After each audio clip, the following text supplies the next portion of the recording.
Olá! Nessa nossa aula, conversaremos sobre o balanço patrimonial, o mais fundamental relatório contábil, relatório que traduz a própria característica principal da contabilidade em registrar patrimônio. Nessa nossa aula, nós vamos discutir os prazos das contas e os subgrupos do balanço patrimonial.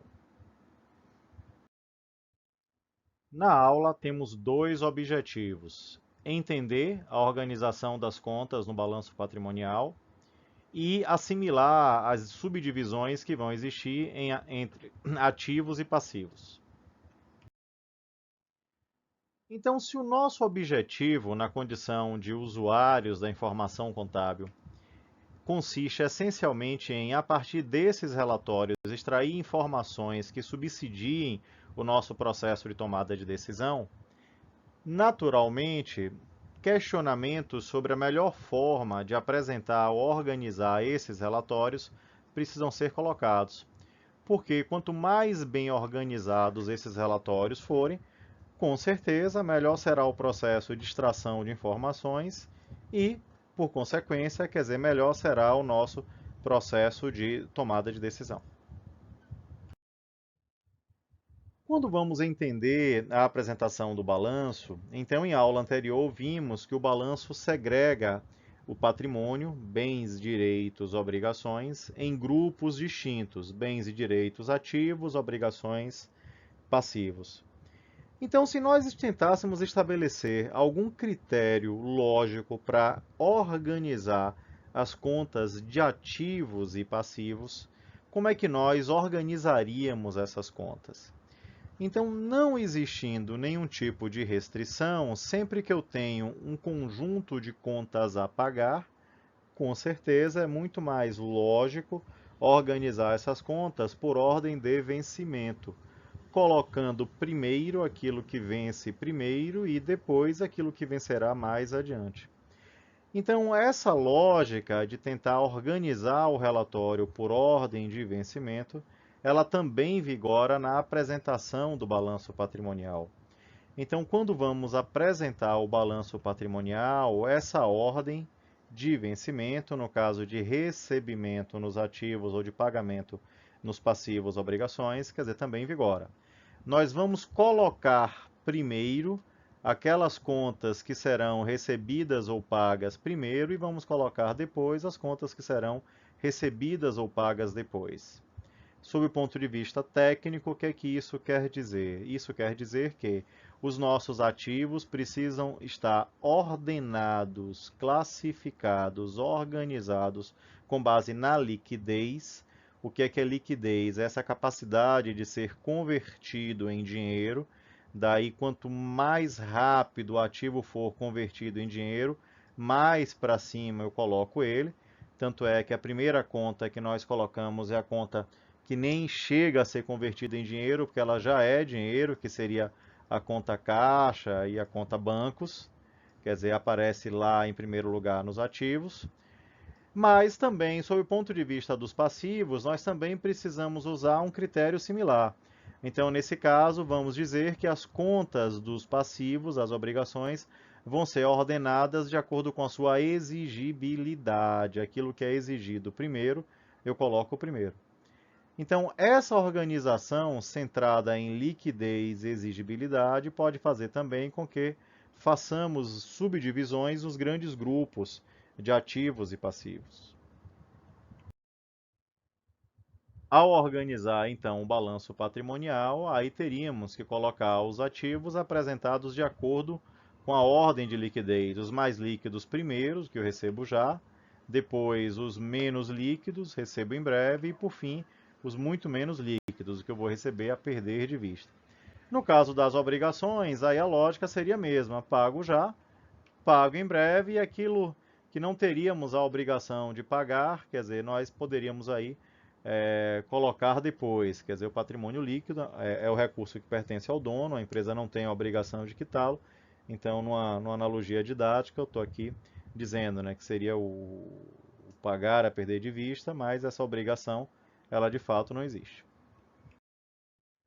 Quando vamos colocar essa questão do ordenamento, da liquidez e da exigibilidade no tempo, imaginando a apresentação dos números no final de dezembro, o que é que a gente então teria? Nós teríamos que poderíamos agrupar as contas do ativo e do passivo, olhando aí para a linha do tempo. Então, se eu tenho uma conta que eu vou pagar ou receber em até 12 meses, aí eu chamaria essa conta de uma conta de curto prazo. Mais que 12 meses, uma conta de longo prazo. Então, até 12 meses, curto, mais que 12 meses, longo prazo. E no caso do patrimônio líquido, aquela ideia lá do a perder de vista, já que eu não teria a obrigação de fato de pagar isso daí. Então, quando a gente vai tentar entender as contas de curto prazo, essas contas de curto prazo, elas têm características bem peculiares. Qual é a característica? Em muitas ocasiões, da sucessiva renovação. Então, se eu tenho uma loja de roupas e tenho estoque nessa loja, quer dizer, diariamente eu vendo mercadorias e também diariamente eu preciso repor essas mercadorias. Daí essa conta tem a característica de estar sempre se renovando, de estar em circulação. Daí nós chamamos, na metalinguagem contábil, de contas do circulante.